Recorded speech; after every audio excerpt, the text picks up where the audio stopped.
Hello and welcome back to Destiny. We are continuing our story playthrough. This is going to be episode 4. While we finish the main story in the last episode, this is going to be like the little cleanup missions that didn't really mean anything, but you could still play them, so it was stuff to do. In this episode, I actually have 2 new people, so I'm going to be asking them a couple questions and wondering how their Destiny experience went and currently is with Destiny 2. Let's see, this episode is gonna be... Whether we wanted it or not, No. we've stepped into a war with the Cabal Stop. on Mars. No, you do. So let's get to taking get out it. their command one by one. Oh, no. Valis to Arik. Yeah, From what I can gather, he Okay, commands the sure. siege dancers from an you got Imperial land tank outside of Rubicon. He's well protected. But with the right team, we can punch through those defenses, take this beast out, and break their grip on Freehold.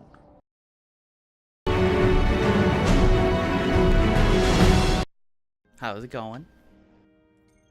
Good.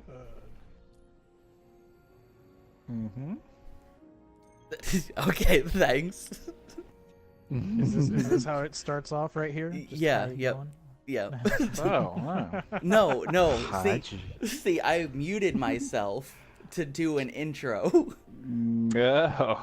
So I was doing the Uh, intro there. Here's what the rest of the world doesn't know, that you're doing that. Oh, yeah. Well, maybe if you guys supported me and watched my other videos, you would know. Well, we play with you in real time, not in your videos. I am a very busy person. Yeah, you gotta play more Destiny. No, I'm not busy at all. All I do is play this game. That is true. Oh God. All right. Let me give you my undivided attention because this game is gonna just consume me. Let's see, where are we? We're starting with Buried City. So this is the start of just like the cleanup after the story of doing Cabal missions that don't really matter at all.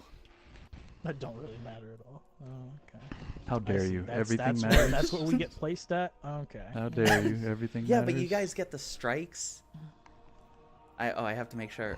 So I ran into an issue where I was starting missions and I'd fly into like the middle of a mission because I'd have a checkpoint that I forgot about. Oof. Yeah. That jump people off there. Sounds like something, some a little cheesing that you were doing. Yeah, you know, like it had the We've Woken the Hive checkpoint for all the thrall grinding and... I remember the many hours spent on that mission. For years, the Cryptarchs have been waiting to break through the exclusion zone and find what's left. So I want to ask a couple questions. One, I was talking to Tech a little bit. So I've played with you, but I know nothing about you and your playing of Destiny. So when did you start playing Destiny? I started playing Destiny around, I would say, The Cabal could have leveled that entire city. If they haven't brought it down yet, they must have found something valuable. We should track them. See what they're after. May of 2017. I'm sorry, I was just trying to remember like exactly when it was. Like at the end of May, beginning of June. Like I was right at the end of year 3. So you started playing like after Rise of Iron came out? Yes. Wow. I could tell you exactly when I started playing the game, and it coincides with that big bundle that they introduced with all the DLCs for all included in one price. I'll scan for Yeah, Cabal That's transmissions. when they released that. That's when I started playing Destiny 1. So you can actually pinpoint the Inside day Building 5. based on that. Yeah. Brad, you seem like you're like a beta or alpha, even alpha player. Oh, man. I think Destiny was the one to rekindle my video game addiction that I tried so hard to get away from. And Halo I was started on. That was you know what I got on, and Right. I think from then it was like, you know, classic Modern Warfare 2, and then, you know, just took a break. And then all my friends were like, "Oh, this game's gonna be awesome, Destiny." I was like, you know, I re-sighed to myself because I knew as soon as I got into it, it'd be game over for anything else I was gonna do in that way. But yeah, I don't think I did alpha. I was a beta. Yeah. There's an And active feed back to their base here. I was That means- basically starting off with just all friends and all that stuff, but it was so much fun playing this game with other people. And if Yeah. you play it by yourself, you just miss out on so much. See, Destiny was the first game where I actually started communicating with other players. The recon team stationed Um, at the top of the I had friends that played like PlayStation 3 and stuff like that, but it wasn't until Destiny that I even joined my first like party to play a game with other people. Talking to other people can be scary, man. Yeah, you know. Like besides just like playing with people in the same room. Yeah. It's crazy, this game, how social it is, and like with raids, you know, it just forces you to interact with other people. So Tech, if you started playing in like May, I guess that explains a little bit because I looked up everybody's times on Wasted on Destiny, and you have 290 hours. Center for Scientific Yes, So- that's correct. I guess that explains development. you pretty much started playing like 5 months before Could be a gold Destiny 2 came out. Yep. Actually, I played this game. I didn't know what it was at the time, but I played this game when it first came out, based on a friend that's in our clan now, Noli. Yeah. We used to play Call of Duty all the time, and this game came out, and he pretty much buys every game that comes out. So when he got it, he wanted everybody to play it, Right. and at the time, video games just weren't in my life at that point. Like I had taken a huge break from it, so I was at his house one day, and he just handed me the controls and said, "Here, check this game out." And we were on Mars. I didn't know that at the time, and I didn't know what was happening. And it was You a were very just jarring Thrown into Mars, Yeah, it was- a gun thrown in your Yeah. hand, and it's like, do this. Right. I didn't know what the purpose of the game was. I didn't know what objective was, because I didn't understand that it was open world and you could do anything at Yeah. that point. But I didn't know any of that, so that was a very poor way of introducing me into the game. So naturally, I rejected the game because I was like, I have no idea what's Right. going on. I don't know what this is. I hadn't been in there from the very beginning. I hadn't played any of the story missions, so him handing me the controller was probably the worst thing he could have did, because I just was completely lost. Right. And so I never picked it up. I left It it just alone. associated that negative feeling of what is happening. I don't like this. Exactly. So if I would have if I would have played the story, like the first story mission, and gotten a feel or understanding of like this, what was the point of the game in the first place, I would have had a different experience and immediately would have wanted to play this, because I love co-op games. Yeah. So this game was right up my alley. I just didn't know it at the time. So on the other side, we have Brad with, you are 1 hour away from 2,500. He plays a little bit. Gosh. Yeah. A little bit of addiction, tiny bit, a wee bit. But no, this game's fun. There's so many things you can do in here. Yeah, from PvP to where you just want to be competitive with other people, all the way to just you do stuff by yourself and alone. I think the biggest thing is that this is it's a collectathon game in a sense where there's things to collect, there's things to get, there's loot everywhere. And that's one big weakness of mine. And I wanted it all. I needed Yeah. everything.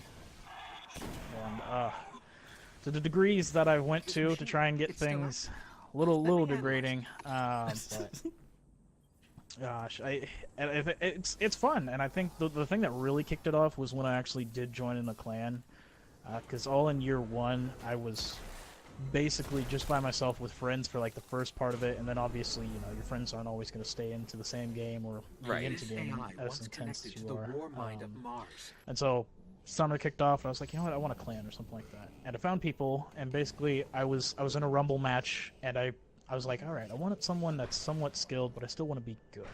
So I went in a rumble match. I beat these two guys, but they were also really good. They were right up there with me. And so I asked them if they wanted to, if they had a clan, I could join them and that stuff. And they said, yeah. And from that on, I joined the Legion of Bloom, which was my little clan in there. But it was basically a tight-knit group of people. It was so much fun. Things we did. It was a mix of PvP, PvE, and that's really when I got into raiding, because that was when Taken King came out, the basically golden version of this game, or the golden age right there for people, and that was so much fun. It was just collecting, getting things done, going there, and I think that's what ignited that passion of playing so much. Because like the first year, I still had things I was doing, and it wasn't that big of a part of it. But it was as soon as I found people who were also passionate about it, it was just wow. It took over. Yeah, that's something that I wish I was a part of from the very beginning, which is kind of why I'm sad about the fact that Noli introduced the game to me the way he did, because the social aspect of this game is amazing. At playing with all these other people, and trying to reach the same goal together, it's just there's no other experience like it to me. Not in this perspective. I've never played any other game like it. Yeah. So do you remember Whether when we it wanted was or that not, he did that to you? We've stepped into a war with the Cabal on Mars. It had to be shortly after the game came out. What year did this game come out? 2014. remember? Yeah. From what I can 2000, yeah. gather, So he commands probably the sea probably defenses like from within the New Orleans first to month of the game coming out, maybe 2 months. So He'd you already could have had been a like lot a of year one experience. player. punch through those I could have been, yes. Yeah, absolutely. I could, because I definitely did not get in on the alpha beta train. I wasn't. I had not. I didn't know anything about this game. Right. I only knew about this game after it came out, and that was my first initial experience, which was insane to me. Looking back at it now, because if you look at my hours in Destiny 2, Yeah, I was you'll going to talk about understand. that too. Yeah, So- you'll understand why having 200 hours in Destiny 1 is weird. So, going into that, I'm looking right now. You have 1,271 hours in Destiny 2, which is about exactly half of Brad's time in Destiny 1. In 3 years, you have in less than 1 year. Yeah. Yep. Yep. Yep. I really can't say much other This than game's addictive, yeah, man. Yeah. yes, it is. So But Brad's okay, not too so far to give behind. you- He's got 1,084. Yeah. So to give you a little bit more background about when I actually started playing this game, part of the reason I started playing this game is because of my brother. We used to play video games a lot growing up. Yeah. I'm 10 years his senior, and he was perfect. He was perfect for my gaming addiction because he was right there with me. So every step of the way, every game that I ever played, he was always playing with me. He was always my gaming buddy. Yeah. So last year, he was the one that brought it to my attention. He is a year one player. He got this game when it came out. So he has all the experiences that everybody else has. All the fun memories and all the failures that the game had. Like he's been there every step of the way. So last year when the game went on sale, he still wasn't 400 yet, light level 400 yet. So he told me, get the game. It's on sale. It's worth it. You'll appreciate it. Yeah. And he said, Then he started doing the bargaining, where he was like, I will play this game with you every day, and I will help you catch up. Yeah. I promise. and it was him and my cousin, who basically were begging me to get the game. And so, under those conditions, I said, fine, I'll get the game, because it did sound like a good deal, all the DLC and everything. So I went ahead and purchased it under those conditions. And for I mean, to give them credit, they actually fast forwarded me through this game in a very short time. Like within a week, I had caught up almost to their level. We did play it a lot.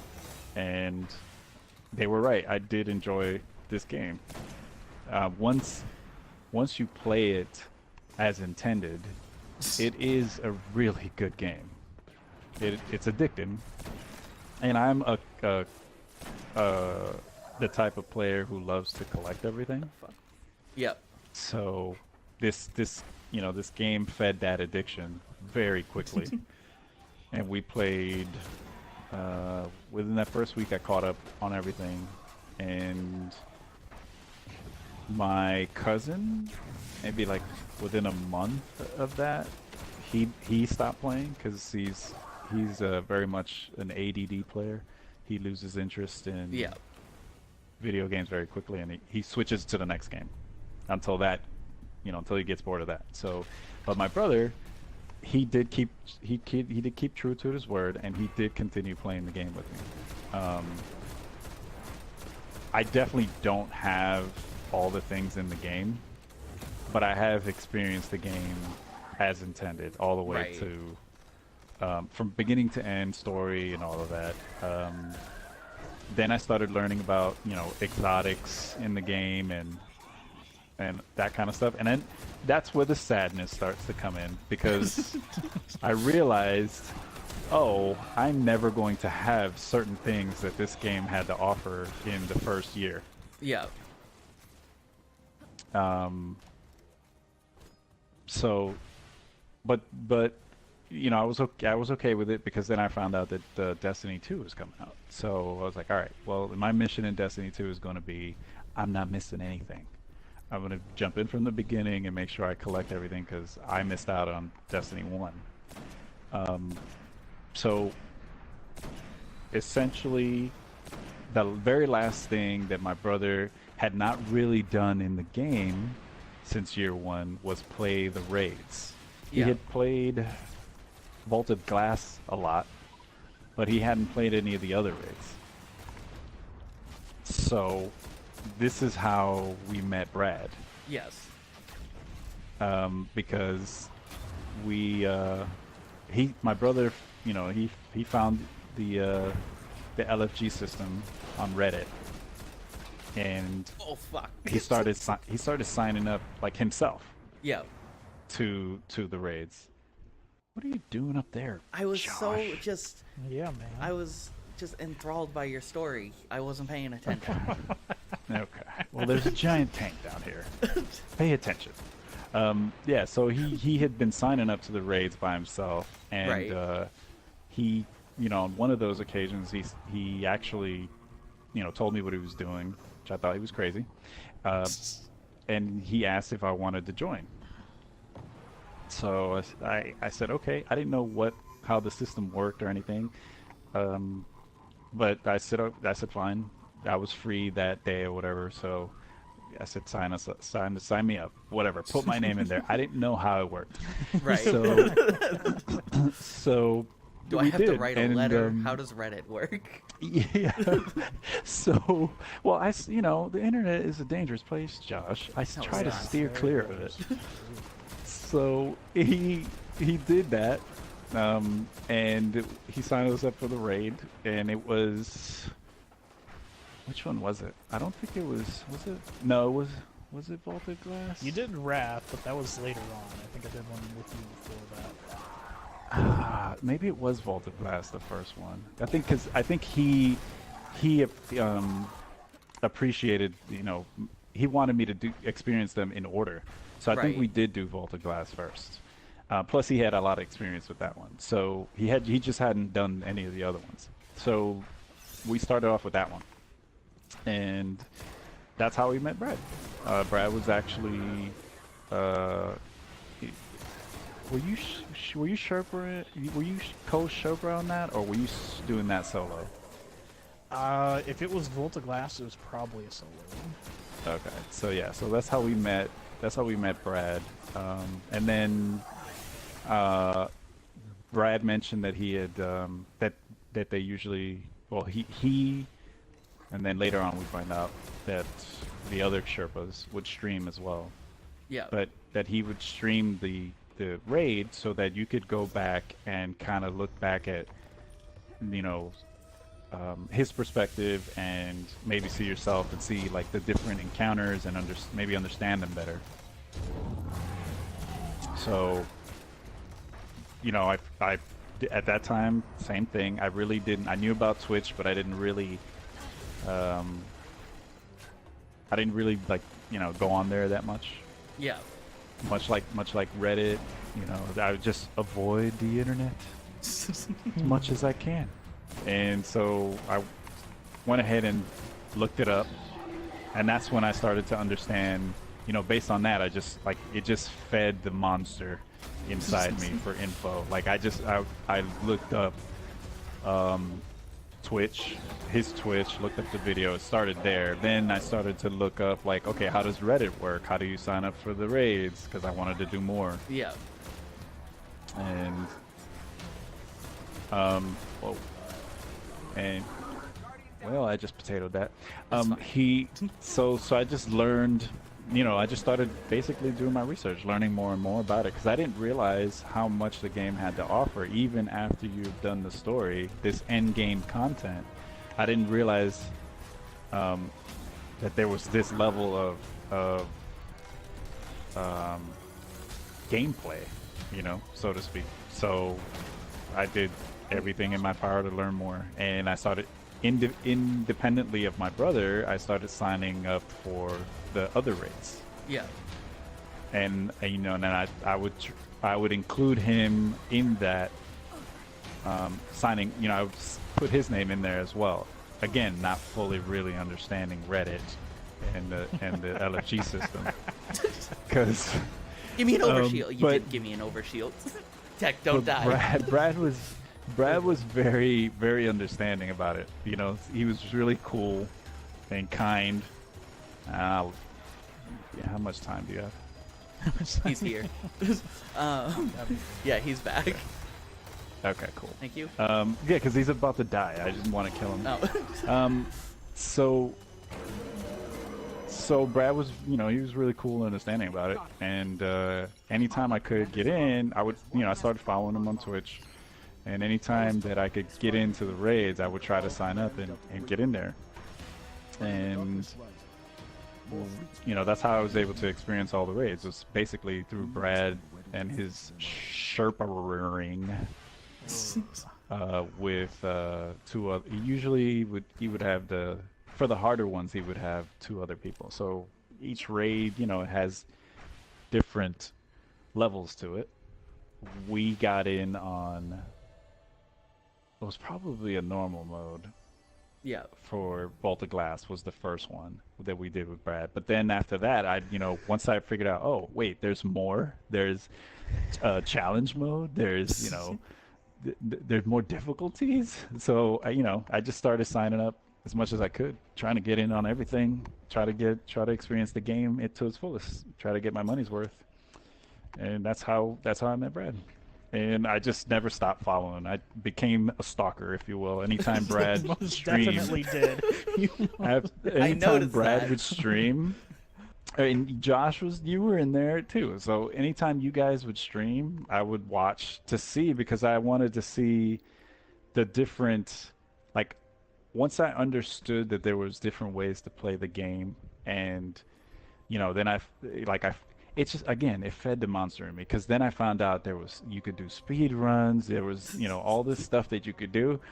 So I didn't want to miss out on anything. I just wanted to see, and I was content just watching and just sitting in you know, in the chat room, just hanging out, not saying anything, but just kind of like just absorbing everything that I could, you know, that I possibly could, which was great. You guys made it easy too, though. The dynamic that you guys had, you know, the humor involved Well, it's just that fits my personality, so Yeah. it wasn't that hard. So So when you look back at the 200 hours, you it doesn't make any sense, but it's because I came to it at the end, and of course, nobody else really wanted to play. Um, I wasn't in a clan. That was the other thing. So I didn't really play that much. I mean, I did, but considering it was like the last couple months, then D2 was going to come out. That wasn't enough time to consume the game the way I do now. right. So two things. One, since you never really played in year 1, you never experienced how much of a bullet sponge that guy was that we just faced. Rocket's McDickface. No. His no, I current didn't. health McDickface. is about 33% less than what it was in year 1. Yes. And so, Brad, did you ever sit in the cheese spot? Yep. Those, oh my gosh, you learn about those so This much. isn't You the just right had way. that, you had your icebreaker out. Oh man, it was... Yep. Oh. But And back then it was nice, because at least Right. you had icebreaker and you could solo something. I remember just sitting under there trying to. I didn't have icebreaker. It took me a long time to get icebreaker. Gallahorn was my second exotic, dropped from a legendary engram. Wow. Mm-hmm. If you would have said that to me last year when I started playing the game, it would have meant nothing. Yeah. I'd have been like, oh, okay, what's Gallahorn? Yeah. It came Anybody who second played. exotic was Gallahorn. It came the Monday after Zerk sold it from a legendary engram. That guy. I remember getting mine. I'm Mine was so the week happy. right before he sold it. The Oh my! I'm second so sorry. time. Well, it was bittersweet. I was part of like, yes, I got it, and then that following week he sells it. Like, you son of a bitch. Mm-hmm. See, you couldn't get exotics that you had back then, like, if you dismantle them, so I am so happy I did not dismantle it, because I didn't know what I had. Gallahorn was like a secret membership, where if you had it, you had access to LFG areas that Yeah, no I one know. else had if they didn't have that weapon, regardless of skill too, which sucked. Yeah. See, I didn't get to experience any of that, which I hear from all the year 1 guys all the time. It's like, oh man, you don't know how good you have it. And the other thing, when you said you pretty much started stalking Brad, at the time, I still occasionally watched Brad stream, but I had no idea who you were, and I saw you talking in there all the time. So, Yeah. I started associating the name Tech Junkie, and I thought you were like a 16-year-old like fanboy because Brad was so good at the game. Oh, same thing. That's what I thought it was too. I was like, yeah, this is clearly a kid watching me. That's Yes. what I thought. Like, I thought you were just like fanboying because he took you through one raid, and you're like, oh my god, he's the best player ever. Well, that's exactly what it was. What are you talking about? That is exactly what it was. He took me through my first raid, he popped a cherry, and that's it. I was hooked.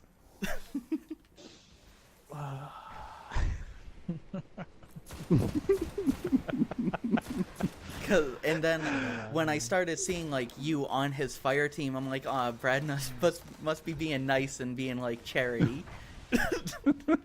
Charity. Oh, Yeah, I thought it was like there are just people like that. Man. yeah, I know. Yeah, you're not wrong for thinking that. I have seen that myself. Stalking Brad, I did get to see that and understand why you would have that feeling. Yeah. So I just thought you were one of those people. Nice. Those people. I see. It's getting that labeling going on right there. You know? Yeah. That's all right. Remember how I said the internet's a very dangerous place? Yes. Yeah. I'm well aware of this.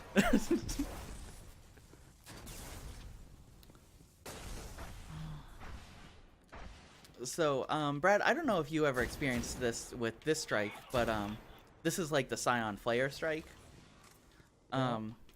Did you ever experience like this was the strike that everybody was leaving at? Before swords, yeah. because Like, I feel like just both the annoying. Mars strikes, so this one and the last one, were like the Exodus down strike. Like, as soon as you spawned in, you'd see everybody take out their ghost and leave.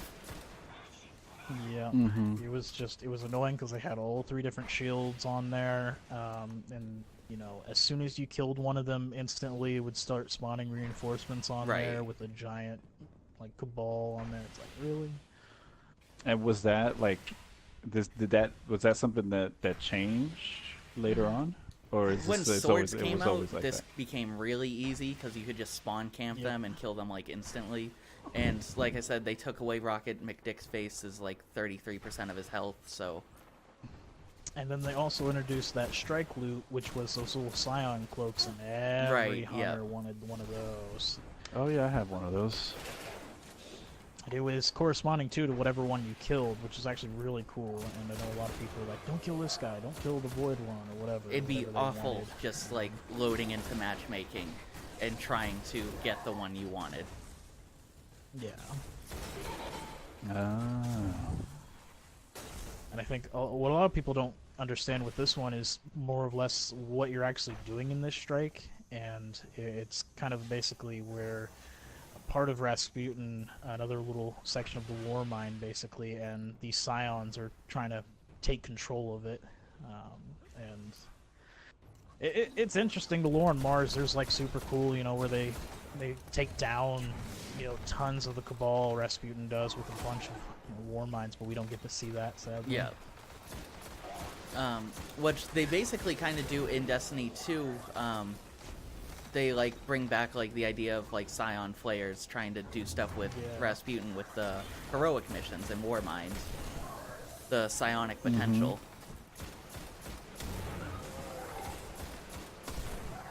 Which is really cool. You see them tie in with, like, they're technologically advanced, especially that PlayStation exclusive strike now that's Yeah. in there. Even more so. Which wasn't this also a PlayStation exclusive originally? Because I feel like this was never the Nightfall. And I You think it's might be right. because this was an exclusive at first, but it wasn't when Taken King came out. The one I definitely remember as being PlayStation exclusive was Dark Below with the Undying Mind in there. Yes, yeah. That was the one everybody hated because it was long, all the way to the very end.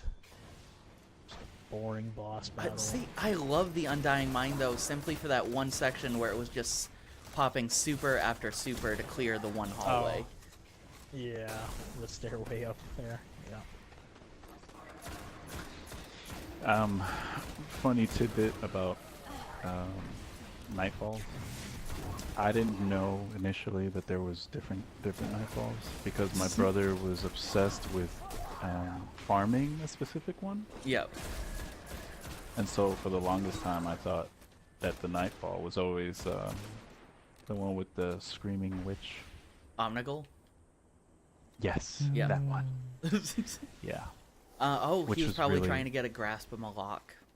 Yeah, I think Yep. that's what it There was. you But I go. didn't know that at the time. So I thought that was the Nightfall all the time. But it wasn't. I found that out later. But yeah. It's interesting how much you don't know coming into the game blind Yeah. at the end of the year. I mean at the end of its cycle. Also, everything was really hard for me as well. Yeah. Where he was just not dying, and I didn't understand what it was. I thought, well, I'm horrible at this game. But then the more you play, you start to realize, oh, there's little things you can do, different armor, different stats. I just didn't know any of that stuff. That was the other downside to coming like, whereas someone like Brad would know everything. He would know exactly what setup to use, what weapons. I didn't have any of that. Yeah. I just had my brother, who, if for those who have ever met my brother, is a real life troll. So everything to him is it's funny.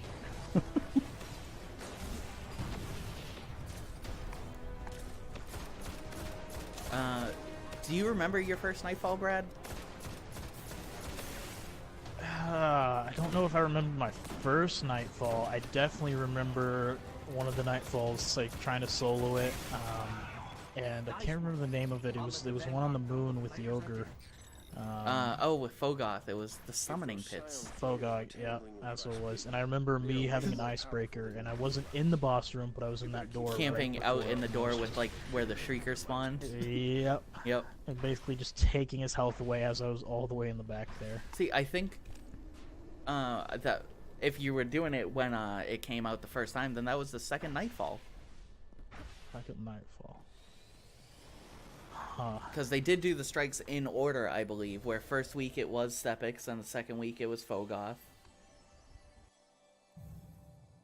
I don't know if I did it that early, because I know, Yeah. like, it was still a pretty good grind, even though it wasn't super crazy, but I think everybody was just kind of, realizing what was Destiny. Yeah. You know. See, how I we're remember supposed my to play, first how we're Nightfall supposed to do was things. trying to do Sepix Prime with Arcburn. Oof. That was fun times. Oof. Man. Especially because I think, like, the remember- max you could get was, like, 26 or something. Without getting Vault of Glass armor. And I think the Nightfall was level 28. So I think we were, Yeah, like, I think you're right. 26. And I think Yeah. Nightfall was 28. So that was just tons of fun. Gosh. Because back then, like, I wasn't, super advanced knowledge. I think no one really was, because they was just trying to figure out what the game was and all that. I remember I was playing a Crucible match, and at the very end, the rewards dropped, and that's when I got my first exotic, which was a Hawk Moon. Yeah. And it was yellow, and I was freaking out because I didn't know what an exotic was. I'm Yeah. like, it's yellow! Oh my gosh, what does that mean? Oh, yeah, turns out, lo and behold, it's the Great and Mighty Hawk Moon, and I was using that in PvP all the time, and that gun stick with me, and I think that kind of kicked it off, is having that, like, beautiful weapon with me the whole time. Yeah.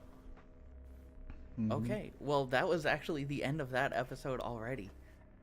These ones are going to be really short because it's all the filler episodes before Vault of Glass. Ooh, fun. The most important ones. Thank you. Most important one. Okay, well, thank you very much for watching. You can check back next episode, which we'll believe will be out Wednesday. So, and it will be with the same people. It will be with Tech and Brad. If you'd like to watch this all live, then you can check in the description down below to find my Twitch. And you can come talk to us and ask us questions. So once again, thank you very much for watching, and I'll see you next time.